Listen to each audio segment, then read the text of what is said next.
Welcome to Headstones and Microphones, where we use AI to step into the past through a researched, first-person simulation of history's most interesting people. I am your host, Calvin. While we've added some creative storytelling, our goal is to inspire your own study of these fascinating lives. Now, let's meet our guest. For those who may somehow not know who you are, who are you? Hello, Calvin. I am Captain Meriwether Lewis, and sitting right here next to me is my dear friend and co-commander, Captain William Clark. Together, we led the Corps of Discovery across the uncharted North American continent to the Pacific Ocean. When and where were you born? I was born on August 18th, 1774, right at our family plantation called Locust Hill in Albemarle County, Virginia. And I came along just a bit earlier, on August 1st, 1770, on our family's tobacco plantation in Caroline County, Virginia. What was your given name at birth? My given name was Meriwether Lewis. And mine was simply William Clark. Is there a story behind your birth name? There certainly is for me. My first name, Meriwether, was actually my mother's maiden name. Her name was Lucy Meriwether, and her family was one of the early distinguished families of Virginia. It was a way to carry on her family lineage.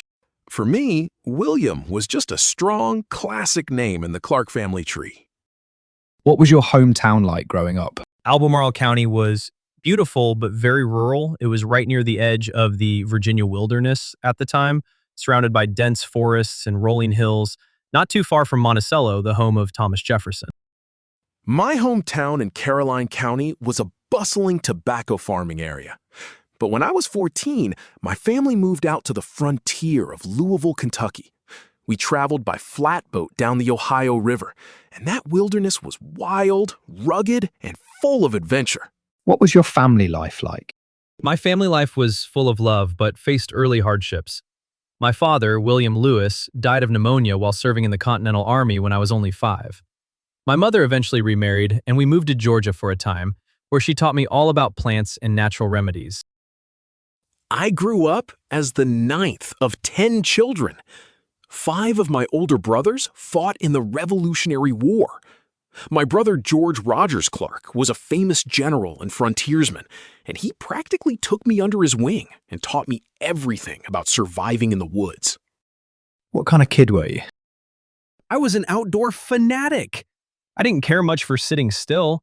Neighbors used to say I'd go out into the pitch-black woods in the middle of the night, entirely alone with just my hunting dogs, tracking raccoons and possums. I loved nature and studying plants. I was a curious, observant boy who loved horses, hunting, and exploring the outdoors, though I spent a lot more time wandering the woods than sitting in a classroom. What were your biggest fears growing up?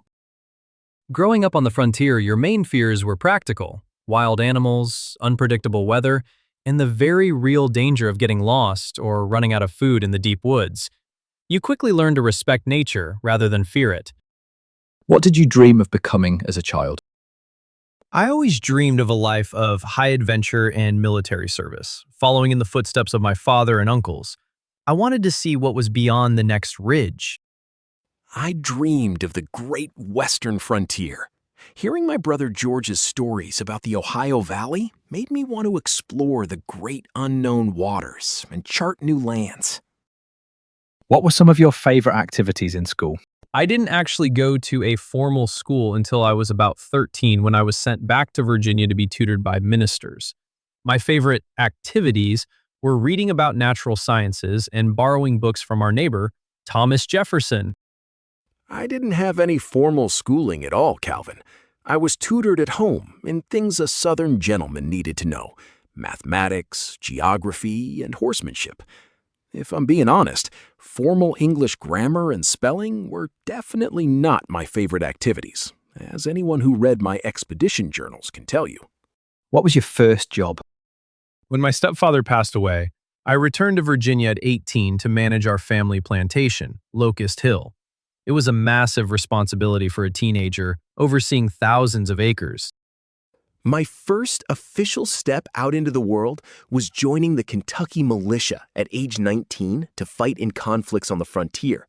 which led me to enlist in the regular U.S. Army. Was there a moment where you realized you were different from everyone else? It was probably during my time as President Thomas Jefferson's personal secretary, starting in 1801. Living in the president's house, I realized I had a unique knack for understanding both the wild frontier and high-stakes politics. Jefferson treated me like family and trained me for something grand. For me, it was realizing how naturally map-making and navigating came to me. While others got turned around in the woods, I could see the layout of the land in my head and draw it out on paper. What's a decision that changed everything for you but felt small at the time? In 1794, I volunteered for the militia to help put down the Whiskey Rebellion in Pennsylvania. It felt like a standard duty at the time, but it led me into the regular army, where I would eventually meet a fine officer named William Clark. And for me, it was accepting a temporary army assignment where I was placed in command of the Chosen Rifle Company. A young Meriwether Lewis happened to serve briefly right under me, and that's where our lifelong friendship began. What was your biggest break? Without a doubt, it was when President Jefferson asked me to command an expedition to explore the newly purchased Louisiana Territory all the way to the Pacific Ocean.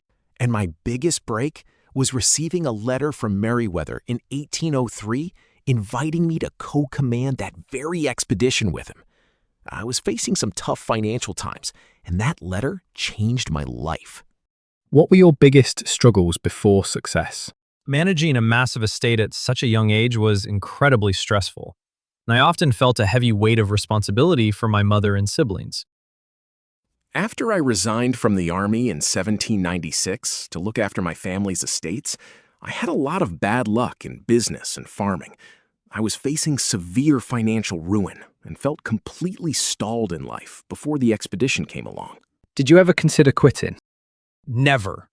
Once we set our minds to the core of discovery, through the bitter cold, the Rocky Mountains, and turning back to face the wilderness again, quitting was never an option for either of us. Were there any specific daily habits or routines that you feel are essential to your success? Journaling every single day. Writing down our observations of new plants, animals, and landscapes kept our minds sharp and focused. And map making. Every day, I observed the stars, took astronomical readings, and carefully sketched out the rivers and bends. Keeping accurate records kept us alive. What job would you have had if fame never happened? I likely would have remained a quiet Virginia planter, tending to my crops and studying botany in my private library. I probably would have stayed a farmer or a land surveyor in Kentucky, living a quiet life on the river. What was your life like before fame? It was active, but much more localized. I was traveling between Virginia and Georgia, serving in frontier army posts, and eventually running errands and organizing papers for President Jefferson in Washington. I was trying to manage family properties, dealing with lawsuits and debts, and trying to find my footing on the Kentucky frontier. How did relationships change after success? Coming back alive made us national heroes. Suddenly, the highest societies in Washington, Philadelphia, and St. Louis wanted us at every dinner. Jefferson appointed me governor of the Louisiana Territory, which brought a lot of political pressure and new fair-weather friends. Jefferson appointed me as the principal Indian agent and brigadier general of the militia for the territory. It meant everyone in the West looked to me to settle disputes and manage affairs. Did fame bring happiness? It brought immense pride because we served our country successfully. But fame itself didn't bring peace of mind. It brought a lot of administrative headaches. But it also brought me a wonderful family, and I found great joy in helping build up the new Missouri Territory. What was the downside of becoming famous? The scrutiny. As governor of Upper Louisiana, every single cent I spent of government money was questioned by politicians in Washington. The stress and isolation of political life were far harder than climbing the Rocky Mountains. You lose your privacy. People are constantly judging your decisions, your politics, and in my case, even my terrible spelling. What misconceptions did people have about you? People often thought that because I was quiet and serious, I was entirely detached. In reality, I just carried a deep internal weight and felt the burden of leadership intensely. People thought that because we were tough frontiersmen, we were reckless. We were actually incredibly methodical, calculating, and careful planners. What was your darkest moment? My darkest moments came after the expedition, around 1809. The stress of the governorship, heavy drinking, financial disputes with the government, and a strained relationship with Jefferson felt completely overwhelming. What past regrets did you carry that you spoke about? I sometimes regretted entering the messy world of politics. The wilderness was honest. Politics was not. What's something people misunderstood about your life? People tend to focus entirely on our journey to the Pacific, but we spent decades after that serving the country, trying to govern territories justly and manage complex frontier relations. Tell me about a time when everything went wrong. And how did you handle it? When we hit the Great Falls of the Missouri River, we realized we had to carry all of our heavy canoes and equipment overland for 18 miles in the blistering heat, over terrain covered in prickly pear cactus that pierced right through our moccasins. We handled it by grit, humor, and working side by side with our men until it was done. Did fame and fortune change your life? It changed our daily lives completely, pulling us out of the woods and putting us into government offices. Though the fortune part wasn't quite as grand as people think. We were mostly rewarded with land grants. What personal battles were you fighting privately? I fought a deep, heavy melancholy that followed me for years, which made the challenges of my post-expedition career even harder to bear. Who had the biggest influence on your life? For me, President Thomas Jefferson. He was my mentor, my neighbor, and the visionary who trusted me with the journey of a lifetime. For me, it was my older brother, George Rogers Clark. He taught me how to survive, how to lead men, and how to respect the wilderness. What was life like in your final years? My final years were short and quite turbulent, filled with the stressful duties of being governor of the Louisiana Territory in St. Louis and trying to clear my financial name. My final years were spent in St. Louis, serving as the governor of the Missouri Territory and superintendent of Indian Affairs, surrounded by a growing city and a big family. What were you working on in your career before you passed away? I was actually traveling to Washington, D.C., along the Natchez Trace, carrying my expedition journals and financial records to plead my case directly to the government. I was heavily involved in negotiating treaties and managing relations with Native American tribes across the Western Territories. When and where and how did you pass away, and how old were you? I passed away on October 11th, 1809, at a remote inn called Grinder's Stand along the Natchez Trace in Tennessee. I was only 35 years old. I lived a much longer life, passing away on September 1st, 1838, in St. Louis, Missouri, at the age of 68. What's a random fact about you most people have never heard? I brought my big black Newfoundland dog, Seaman, across the entire continent with us. He was a true member of the Corps of Discovery. I spelled the word Sioux 27 different ways in my expedition journals because spelling standardizations hadn't quite caught up with me yet. What's the craziest rumor ever told about you? Some folks rumored that I was secretly assassinated on the Natchez Trace rather than taking my own life. There were rumors that we had discovered mountains of solid salt or actual living woolly mammoths out west, based on some of the wild speculations before we left. What was your most unique habit? I had a habit of intensely collecting and dried pressing plant specimens everywhere I went, treating weeds like absolute gold. Mine was naming rivers after people I knew. I even named the Judith River after a young lady I admired back home. What was your favorite food? During the expedition, whenever we could get it, fat pup meat from the local tribes was highly prized, though we also ate plenty of elk and buffalo. I always had a fondness for a good, hearty, frontier cornmeal and fresh game. Did you have a favorite restaurant? We didn't have restaurants in the wilderness. Our favorite establishment was a campfire along the Missouri River with a fresh piece of venison roasting over it. What was your favorite book? Any book on botany, navigation, or natural history from Thomas Jefferson's library. Did you have any known rivalries? I had a fierce political rivalry with Frederick Bates, the territorial secretary in St. Louis, who undermined my authority as governor constantly. In politics, I had a rivalry with Alexander McNair when we ran against each other for governor of Missouri in 1820. Tell us a story nobody talks about. People forget that I was actually shot in the thigh by one of my own men, Peter Cruzati, who was blind in one eye, during an elk hunt near the end of our journey.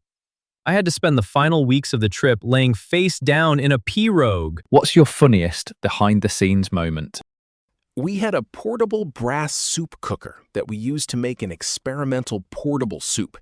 It tasted so utterly dreadful that the men practically revolted until we let them hunt fresh meat again. Did you ever prank someone?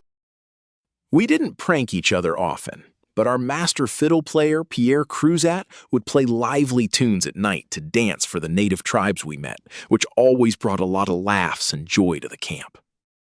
What was the most outlandish purchase you made? Investing a massive amount of government funds into designing an experimental iron-framed boat named the Experiment that we covered in skins. When we put it in the water, the pitch leaked and it sank almost immediately. What advice would you give people chasing success? Choose your partners wisely. A successful journey requires absolute trust and shared leadership. Find your own William Clark. Do you have any closing remarks about the interview or the stories they shared that they would like to share with the listeners before signing off? I just want to say how wonderful it is to look back on a journey that was built on cooperation and discovery. To anyone listening, keep exploring your own frontiers, whatever they may be. Thank you so much for having us on the show, Calvin. It was a true pleasure to share our camp with you for a bit. What an incredible look into the ultimate American road trip. From childhood hunting trips in the dead of night to navigating thousands of miles of uncharted wilderness, Lewis and Clark showed us what true teamwork and curiosity can achieve. Thank you both so much for stopping by. And that wraps up another conversation from Beyond the Grave. Thanks for joining us on the Headstones and Microphones podcast. Remember, legends may die, but their stories never do. Please help spread the word by sharing and following the pod.